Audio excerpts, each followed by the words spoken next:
This shit on the beat, bro.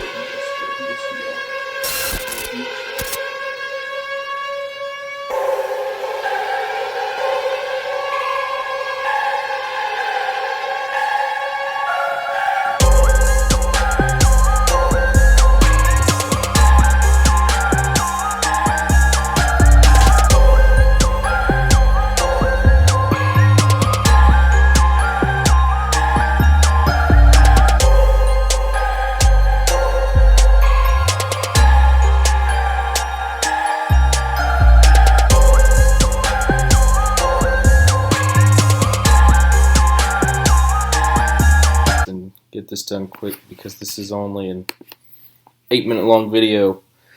This is a DIY Crested Gecko enclosure that my fiance and I did, about a year and a half ago. We did 2 of them. These are 29-gallon long aquariums that were bought at Petco. We took expanding foam, 100% silicone, and coco fiber. Get your coco fiber bricks expanded, let them dry for a few days. Spray your expanding foam, let it dry, cure, whatever. Carve it to what you want it to look like. Spread around some silicone and press in your coco fiber and you're good to go. Here's some jute rope. That's how we make the vines. We take that jute rope, cover it again in our 100% silicone, and then we roll it around in coco fiber and press it in there and let it dry. And we'll actually use silicone, super glue, kind of a combination of both to get those to stick to the walls. We'll even use a little bit of hot glue to hold it in place temporarily while we're waiting for that stuff to set up. But that'll hold quite a bit of weight. You'd be surprised with how well that super glue really gets a hold of things, especially since we did the sides of this enclosure with silicone and coco fiber pressed into it. It really gave us some surface area to get that adhesive to stick to really well. So there's plenty of ledges in here, obviously. We've got 2 small, I think they're 3-inch planters. Don't mind the dead plants. Like I said, I never used this thing. We built it a year and a half ago and ended up never getting any geckos. The price just skyrocketed and I was like, yeah, no.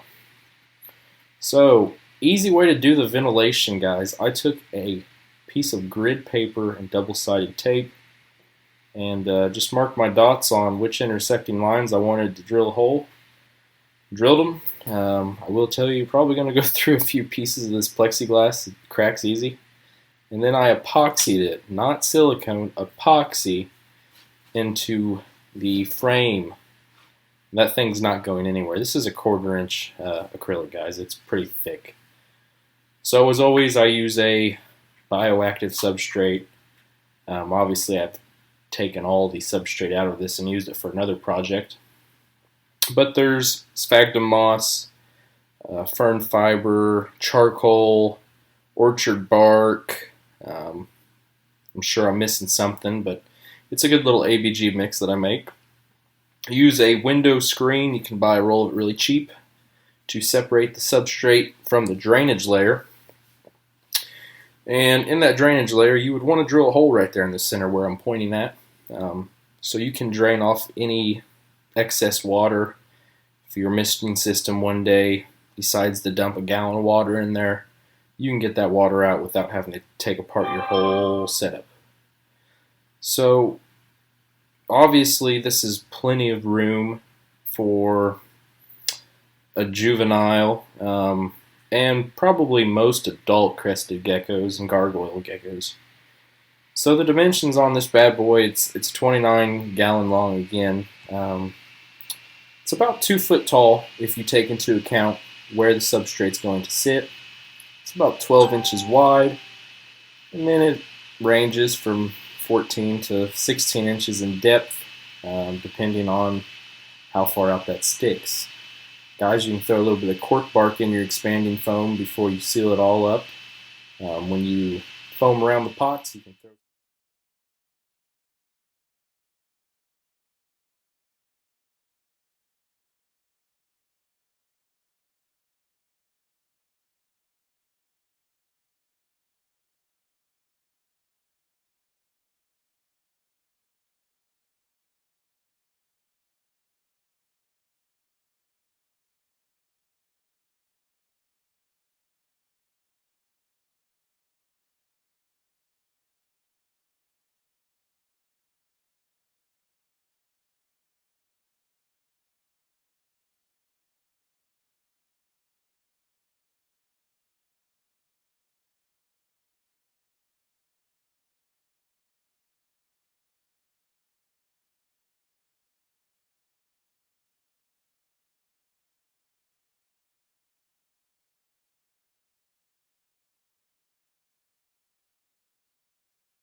wall, but then you can see the expanding foam in the back.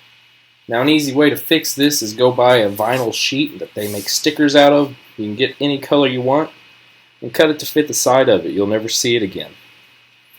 So here's a little DIY junk drawer I got. Got a little bit of everything in there. Some extra pieces of acrylic. Like I said, this stuff's pretty thick, pretty expensive. Here is your locking clasp. I believe, let's see, let's make sure here. Yes. So I would use 2 of those per enclosure. And I'll show you here in a second how I would put them. And those are these vents. Drilling a bunch of holes, guys, is probably not adequate enough. So I wanted to incorporate 3 of these vents on the top small 3-inch piece of acrylic up top. Put 3 of them up there. Plenty of ventilation. I got those on Amazon. I'm not sure what they're called, but if you do some search, you'll find it. Oh, the Plasti Weld. Guys, don't drip this on your acrylic. It like melts acrylic. I dripped it on a few spots and I'm like, yeah, that's never going away. It sticks great, but it does kind of, it welds the plastic. Oh, what do we got here? Why am I digging through my junk drawer? Okay. There we go. There are the actual hinges. I recommend 3 per door. So this is how you do it. Obviously, yeah, let's get that. Boom, there's 1, there's 2, and there's 3. Space them evenly. And then that part stationary there. Boom, pull down door. And then your clasp would be going from the top of that pull down door to the small 3-inch piece of acrylic holding your vents up top, like so. I would recommend 2, guys, just to keep it tight, keep it even. Yep, just throw all that stuff in there. That's why that tote looks the way it does. It looks organized until you open it up. So guys, I hope you liked the video. Again, please like, subscribe, leave a comment, let me know what you think. I've got more things coming with the retics real soon.